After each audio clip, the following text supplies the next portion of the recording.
আসন্না foundation থেকে সহযোগিতা পাওয়ার উপায় কি? অনেক সময় আপনাদের অফিসে কোনো সহযোগিতার জন্য যাওয়া হলে রিসিপশন থেকেই সরাসরি মানা করে দেওয়া হয়। এ বিষয়ে একটু বিস্তারিত জানতে চাই। দেখুন, আসন্না ফাউন্ডেশন থেকে ব্যক্তিগত পর্যায়ে সহযোগিতা পাওয়ার কোনো সুযোগ নেই। আমরা আসন্না ফাউন্ডেশন থেকে ব্যক্তিগত পর্যায়ে সহযোগিতা করতে পারি না। সচরাচর আমরা ব্যক্তিগত সহযোগিতাগুলোকে বিনয়ের সাথে অ্যাভয়েড করি, এবং সেটা আমাদের ইচ্ছার ব্যাপার তা না। এটা নিয়ে আলাদা ফাউন্ডেশন একেবারে রেজলিউশন করা আছে যে ফাউন্ডেশন প্রজেক্ট বেস কাজ করবে। প্রজেক্ট বেস, সচরাচর আমাদের কাজ হবে প্রজেক্ট নির্ভর কাজ। সেটা কীরকম? ধরুন, আমরা বন্যার সময় সারা দেশের যেখানে যেখানে বন্যা হয়েছে সবার জন্য কাজ করব। যে কেউ বন্যার্থ তিনি আমাদের সেবা পেতে পারেন। আমরা যখন অভাবী দুস্থদেরকে প্রশিক্ষণ দিয়ে কর্মসংস্থানের ব্যবস্থা করব, সেটাও আমরা সোশ্যাল মিডিয়াতে ওপেন ডিক্লেয়ার করি। যে কেউ আবেদন করতে পারেন। বিশেষ ক্রাইটেরিয়া যেগুলো উল্লেখ করা থাকে, সেই উল্লেখিত ক্রাইটেরিয়ার ভিত্তিতে আমরা প্রায়োরিটি দিয়ে নিই। ঠিক একইভাবে আমাদের প্রত্যেকটা কাজ, প্রত্যেকটা সেবা থাকে এভাবে প্রজেক্ট নির্ভর। এখানে পার্সোনাল ব্যক্তি একজন অসুস্থ হয়েছেন, তিনি একটা আবেদন নিয়ে আসছেন, এগুলো আমরা দেখতে পাই না। কারণ এটা আমরা যদি দেখতে যাই তাহলে কথা উঠবে যে আপনি অমুকেরটা দেখেছেন, তমুকেরটা কেন দেখেন নাই। এভাবে তো আপনি একজন নিয়ে আসবেন, কালকে আরেকজন নিয়ে আসবে, তো আমরা কি এর সমাধান করতে পারবো? এত টাকাও আমাদের কাছে নাই, আর এত লোকবলও নাই যে আপনারা এগুলো আবার ভেরিফাই করবো ঠিক আছে কিনা কাগজপত্র।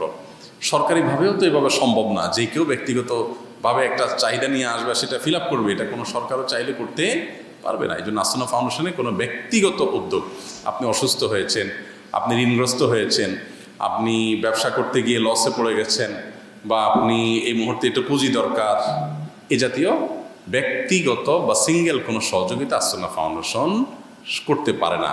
এ ব্যাপারে আমাদের একেবারে আইনি নিষেধাজ্ঞা আছে, অর্থাৎ এটা নিয়ে আমাদের রেজলিউশন করা আছে যে আমরা চাইলে এটা করতে পারবো না। নির্দিষ্ট, খুবই একান্ত নির্দিষ্ট কোনো কেস ছাড়া, ধরেন এই যে ছাত্র আন্দোলন হতাহত হয়েছে, সেটাও আমরা প্রজেক্ট ঘোষণা করি যে ভাই সবাই এই ওপেন যে গুগল ফর্ম আছে সেখানে আবেদন করবেন, তথ্যগত যাচাইয়ের পর সবাই পাবেন, যাতে করে পার্সিয়ালিটির কোনো সুযোগ না থাকে। আমি আমার আত্মীয় স্বজন আসতো তাদেরকে দিয়ে দিলাম, আরেকজন পাঠিয়েছে তারা দিলাম না, এই কথা যেন না উঠতে পারে। এই জন্য আমরা এই রাস্তাই বন্ধ করে রাখি। এই জন্য আপনারা যারা ব্যক্তিগত বিভিন্ন আবদার নিয়ে আসেন, আপনাদের কাছে বিনয়ের সাথে আমরা বলি ব্যক্তিগত আবদারগুলো আসন্না ফাউন্ডেশন দেখে না, সুযোগ নেই। এটা দেখতে গেলে ফাউন্ডেশন রেখে আমাদেরকে পালায় যাওয়া লাগবে। এত মানুষ দেশে, কয়জনেরটা আমরা শুনতে যাবো? আপনি বলবেন ভাই আপনি যাচাই করেন, আমারটা সত্য। আপনি এটা যাচাই করার জন্য আপনার এলাকায় কে যাবে? এত লোক কোথায়? এত লোক তো নাই আমাদের কাছে। এই জন্য এগুলো আপনি স্থানীয়ভাবে আমাদের মাধ্যমে সমাধান করেন। তবে হ্যাঁ, আমাদের যে প্রজেক্টগুলো আছে এগুলোর সাথে রিলেটেড হলে আপনি অবশ্যই মোস্ট ওয়েলকাম। সেটার জন্য আলাদা আবেদন করার দরকার নেই। আমরা যখন সারা দেশে স্বাবলম্বীকরণের ঘোষণা দেই, আপনি যে কোনো জায়গা থেকে আবেদন করতে পারেন যে ভাই আমি একটা ব্যবসা করব, আমাকে কিছু পুঁজি দেন। আপনি বন্যা দুর্গত হয়েছেন, তাহলে বন্যা দুর্গতের জন্য আমাদের যে যা কাজ আছে সেখানে আপনি অংশগ্রহণ করতে পারেন, সেখানে আপনি নিজে আবদার করতে পারেন, আবেদন করতে পারেন, অটোমেটিকলি সেটা হবে। আলাদা টেবিলের নিচ দিয়ে বা বিশেষ যোগাযোগের মাধ্যমে কোনো রাস্তা আমাদের এখানে নাই। এ বিষয়ে আমরা একেবারে অন্ধ এবং বধির, চোখে দেখেও দেখি না, কানে শুনেও শুনি না। এটা ছাড়া আসলে ফাউন্ডেশনকে বিতর্কের ঊর্ধ্বে রাখা বা টিকিয়ে রাখা এটা কঠিন কাজ। এই জন্য আমরা এই ব্যাপারে একটু সিরিয়াস। আপনারা যারা ব্যক্তিগত উদ্যোগগুলো নিয়ে আসছেন, আপনাদের এই সহযোগিতা করতে না পারার কারণে আমরা দুঃখ প্রকাশ করছি। আমাদেরকে ভুল বুঝবেন না, আমাদেরকে সহযোগিতা করুন। দিন শেষে ইনশাল্লাহ আপনাদের জন্য আমরা অনেক কিছু করতে পারবো। তবে হ্যাঁ, অনেকে ব্যক্তিগতভাবে ধরেন একজন রিক্সাওয়ালা আসছেন যে ভাই আমার রিক্সাটা চোরে নিয়ে গেছে বা ভেঙে গেছে, আমাকে রিক্সা কিনে দেন। তখন আমরা আমাদের রিক্সা কেনার যে প্রজেক্ট আছে স্বাবলম্বীকরণ, ওইটার সাথে মিললে বলি আপনি ওখানে আবেদন করেন। একজন আসছেন ভাই বন্যা আমার একটা ঘর করে দেন, বলি ভাই বন্যা ঘর করার জন্য আমাদের আবেদন করার নিয়ম আছে, ওখানে আপনি আবেদন করেন। আমার কাছে আলাদা আবেদন করে 2 পয়সার কোনো ফায়দা হবে না, কারণ এটা আলাদা করে আমরা আসলে দেখি না।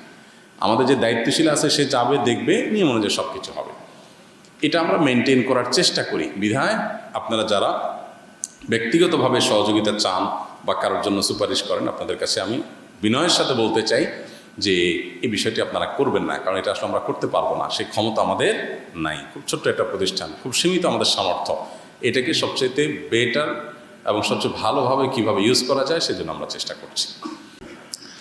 বন্যায় যাদের ঘরবাড়ি ক্ষতিগ্রস্ত হয়েছে তাদের জন্য আপনাদের ফাউন্ডেশন থেকে কোনো বরাদ্দ আছে কিনা, যদি থাকে তাহলে কিভাবে আবেদন করব?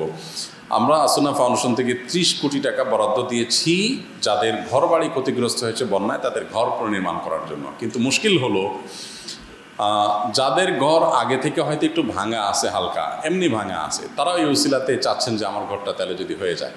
তো ফাউন্ডেশন আসলে আপনাকে পরিপূর্ণ ঘর রেডি করে দিবে, ব্যাপারটা সেরকম না। আমরা 2022-এর সিলেটের বন্যায় আলহামদুলিল্লাহ 1000 মানুষকে ঘর বানিয়ে দিয়েছি একেবারে কমপ্লিট। এই বছর আমরা সেটা করব না, কারণ সেটা করতে গিয়ে 1 বছর পর্যন্ত এই প্রজেক্টটা চলমান রাখতে হয়, যেটা খুবই চ্যালেঞ্জিং।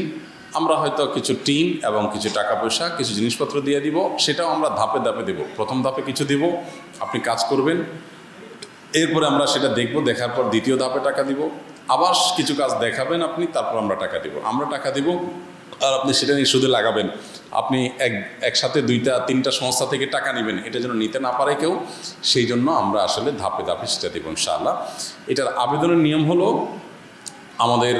আমার পেজে একেবারে হোম পেজে, আমার পেজে একেবারে পিন পোস্ট করা আছে, ফাউন্ডেশনের পেজে আছে। যাদের ঘর বাড়ি ধ্বংস হয়েছে, নষ্ট হয়েছে বন্যায়, তারা ওই আবেদন করতে পাবেন সেখানে লিঙ্কে ক্লিক করে। নেট বুঝেন না, আবেদন করতে পারেন না, যে কোনো মানুষের সাহায্য নেন, একজন আরেকজনটা করে দিতে পারেন। 1 মিনিট লাগবে এটা আবেদন করতে। এরপরে আমরা নিয়ম অনুযায়ী সেখানে কাজ করব। অনেকেই নিজেদের এই সমস্ত কাজের জন্য বিভিন্ন ধর্ণা ধরেন, ভায়া ধরেন, মাধ্যম ধরেন। ভালো করে শুনে রাখেন, আমরা ফাউন্ডেশনে ভায়া বা মাধ্যমে কোনো কাজ করি না, আমাদের সব সিস্টেমে হয়। কে বললো না বললো এটাতে কিছু আসে যায় না। আবেদন কে করছে তাকে আমরা চিনি কি চিনি না, এটা ডাজ নট ম্যাটার। তার আবেদনটা যথার্থ কিনা এটা হলো গুরুত্বপূর্ণ। আমাদের 10,000 ভলান্টিয়ার গত 1 সপ্তাহে আমাদের কাছে নিবন্ধন করেছেন এই বন্যায় পুনর্বাসন কাজের জন্য, যারা এলাকায় গিয়ে বাড়ি বাড়ি গিয়ে তদারকি করবেন, তদন্ত করবেন, চেক করবেন, ভেরিফাই করবেন, এই কাজ করার জন্য 10,000 লোক আবেদন করেছে। এর মধ্যে 110টা টিম, যে টিমে প্রত্যেক টিমে 3 জন করে থাকবে, 2 জন কলেজ বিশ্ববিদ্যালয়ের ছাত্র আর 1 জন ব্যবসায়ী, এরকম। এবং সেটা আবার লটারি করে কম্বাইন করা হবে। কার সাথে কে পড়বে এটা কেউ টের পাবে না। এলাকায় গিয়ে হয়তো দেখা পড়বে যে কার সাথে কার পড়েছে। তো এইভাবে 3 জন করে টিম করে দেবো আমরা। তারা গিয়ে আপনাদের আবরণগুলো মিলাবে যে আসলে আপনার ঘর কি বন্যায় ধ্বংস হয়েছে কি না, নাকি নিজে ভেঙে চুরে এখন সেটাকে বানানোর প্ল্যান প্রোগ্রাম করতেছেন। এগুলো সব তথ্য উপাত্ত তারা যাচাই বাছাই করে ওখান থেকে সুপারিশ করবে। তারপর আমরা ইনশাআল্লাহ সেখানে ফান্ড নিয়ে হাজির হব ইনশাআল্লাহ। বিধায় আপনি অনলাইনে আবেদন করলেই এটা পেতে পারেন। অনলাইনে আবেদন যে কেউ করতে পারে, সবার জন্য উন্মুক্ত। আসন্না ফাউন্ডেশনের কোনো সেবা আমরা আলাদাভাবে বিশেষ কোনো ব্যক্তির জন্য করি না। এটা যখন করি সবাইকে ঘোষণা দিয়ে করি। আপনি আলাদাভাবে আসলে আমাদের কাছে কোনো লাভ নাই। অনেকে এসে বলে আমাকে পার্সোনালি কিছু করেন। পার্সোনালি আমরা কিছু করি না, কারণ পার্সোনালি আপনার জন্য করলে আরেকজন কী দোষ করেছে, তখন তার জন্য তো আমার করতে হবে। ওপেন ফর অল, সবাই আবেদন করতে পারবেন। 22 সালের বন্যায় আসন্না ফাউন্ডেশন ব্যাপক কাজ করেছে, আমরা দেখেছি। আবার 2024-এর বন্যায়ও আপনাদের ফাউন্ডেশন ব্যাপক কাজ করছে। প্রশ্ন হলো, শুধু বন্যার সময় আপনাদেরকে কাজ করতে দেখা যায় কেন? খুবই গুরুত্বপূর্ণ একটি প্রশ্ন, মাশাআল্লাহ, ধন্যবাদ। আসলে আসন্না ফাউন্ডেশনের যে দৃশ্যমান কাজ আছে, যেগুলো আপনারা দেখেন, এর বাইরে অদৃশ্যমান কাজ অনেক বেশি। বরং দৃশ্যমান কাজের চাইতে আমাদের অদৃশ্যমান কাজের পরিমাণ অনেক বেশি, যেগুলো বিভিন্ন সময় আপনাদেরকে আমরা দৃশ্যমান করানোর চেষ্টা করি বা জানাবার চেষ্টা করি। কিন্তু সাধারণ মানুষ দুর্যোগে যেরকম সবাই খুবই সিরিয়াস হয়ে ওঠেন, সবাই খুব কনসার্ন হয়ে যান, সবাই খুব মনোযোগী হয়ে ওঠেন, অন্যান্য সময় হয় না। যার কারণে আমাদের অন্যান্য প্রজেক্টগুলো সম্পর্কে হয়তো আপনারা অনেকে জানেন না। আসন্না ফাউন্ডেশনের সবচেয়ে বড় প্রজেক্ট হলো প্রশিক্ষণ দিয়ে কর্মসংস্থান সৃষ্টি করা, বেকারত্ব দূর করা। এই জন্য আমাদের প্রায় 350 কম্পিউটার বিশিষ্ট 13টা ল্যাব আছে। এই ল্যাবগুলোতে আমরা প্রশিক্ষণ দিয়ে বিভিন্ন ব্যক্তিদেরকে 3 মাস মেয়াদী প্রশিক্ষণ দিয়ে আমরা চাকরি দিয়ে দিই। 15 থেকে 25,000 টাকা রেঞ্জের মধ্যে চাকরি দিয়ে দিই আমরা, যারা HSC করেছে। আর যারা আরও বেশি পড়াশোনা করেছে তাদেরকে ওয়েব ডেভেলপমেন্ট কোর্স করানোর মাধ্যমে তাদেরকে চাকরি দিয়ে দিই, যাদের বেতনের ইয়েটা হলো 30 থেকে 50 বা একটু কম বেশি। আবার যারা আর একটু নিচে আসেন, অর্থাৎ 8-এর নিচে পড়াশোনা আছে যাদের, তাদেরকে আমরা ড্রাইভিং ট্রেনিং স্কুলের মাধ্যমে প্রশিক্ষণ দেই। সেই প্রশিক্ষণের মাধ্যমে আমরা তাদেরকে প্রশিক্ষণ দিই। এবং রাজমিস্ত্রির অনেক টাইলস মিস্ত্রি, রাজমিস্ত্রি, বিভিন্ন কাজের জন্য আমরা প্রশিক্ষণ দিই। এগুলো সবগুলোর ব্যবস্থাপনা আমরা করার জন্য প্রস্তুতি সম্পন্ন করেছি এবং অনেকগুলো আমরা শুরু করে দিয়েছি। যেমন কম্পিউটার ভিত্তিক যেগুলো, সেগুলো 13-12টা ব্যাচ ইতিমধ্যে আমাদের প্রশিক্ষণ নিয়ে চাকরি দেওয়া হয়ে গেছে। তো আসন্না ফাউন্ডেশন এই মহাকর্মযজ্ঞ, যেটা সম্পর্কে অনেকে জানেন না, আমরা চাই এদেশে কোনো বেকার মানুষ না থাকুক, এদেশে কোনো মানুষ অর্থের জন্য কারোর কাছে ধর্ণা দেওয়া না লাগুক, হাত পাতা না লাগুক, তিনি যেন নিজের পায়ে নিজে দাঁড়াতে পারেন। এটার জন্য আপনি নারী হলে আপনার জন্য আমাদের আলাদা ট্রেনিং আছে, আবাসিক ট্রেনিং, থাকা খাওয়া সব কিছু আমরা ব্যবস্থা করি। আর যদি পুরুষ হন তাহলে আপনি আন্ডার মেট্রিক হলে বা আন্ডার 8 হলে আপনার জন্য এক ধরনের প্রশিক্ষণ, আপনি যদি এইচএসসি এসএসসি করেন তাহলে আপনার জন্য আরেক ধরনের প্রশিক্ষণ, আপনি যদি আরেকটু বেশি পড়াশোনা করে থাকেন তাহলে আপনার জন্য আরেক ধরনের প্রশিক্ষণ। সাধারণত বাংলাদেশে বিভিন্ন এই জাতীয় প্রতিষ্ঠানগুলো প্রশিক্ষণ দিয়ে ছেড়ে দেয়। আমরা প্রশিক্ষণ দিয়ে আপনার প্রশিক্ষণার্থীকে চাকরির ব্যবস্থা করি, বিভিন্ন কর্পোরেট হাউসের সাথে আলোচনা করে তাদেরকে আমরা চাকরি দিয়ে দিই। আমরা তাদের পিছনে 50-60 হাজার টাকা খরচ করি 3 মাসে, যেটা তার উঠাইতে মাত্র 2 মাস বা 3 মাস সময় লাগে। জাকাতের টাকা 50,000 টাকা একজন গরিবকে দিলে তিনি 2 মাস 3 মাসে খেয়ে ফেলবেন। আর আমরা 50,000 টাকা ইনভেস্ট করার পর 3 মাসে সে টাকা তুলে বাকি সারা জীবন সে কামাই করতে থাকে। তাহলে 50,000 টাকায় কত লাখ টাকা হলো। এই মহা কর্মযজ্ঞ আমাদের চলছে একটা প্রতিষ্ঠানের অধীনে, আসন্না ফাউন্ডেশন। এটার নাম হলো আসন্না স্কিল ডেভেলপমেন্ট ইনস্টিটিউট। এটা জাতীয় দক্ষতা উন্নয়ন কর্তৃপক্ষের লাইসেন্সপ্রাপ্ত একটা প্রতিষ্ঠান। আমরা এখানে কাজ করছি। অনেকগুলো উইং এখানে আমাদের খোলা হচ্ছে, যার কয়েকটা চালু আছে আর বাকিগুলা কয়েক মাসের মধ্যে ইনশাআল্লাহ চালু হয়ে যাবে।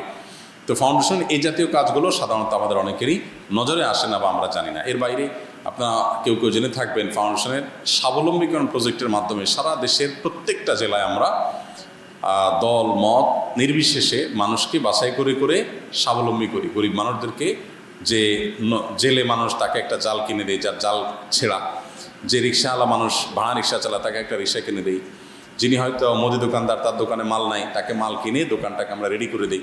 এভাবে এক একজনকে এক একটা করে যার যেটা প্রয়োজন তার জন্য সেটা করে আমরা তাদেরকে স্বাবলম্বী করি। স্বাবলম্বীকরণ প্রকল্পের অধীনে কয়েক হাজার মানুষকে ইতিমধ্যে সারা দেশে স্বাবলম্বী আমরা করেছি আলহামদুলিল্লাহ। আসন্না ফাউন্ডেশন থেকে শুধু বন্যার সময় আমরা কাজ করি তা নয়, জাতীয় দুর্যোগগুলোতে হয়তো আমরা বিশেষভাবে এফোর্ট দিই।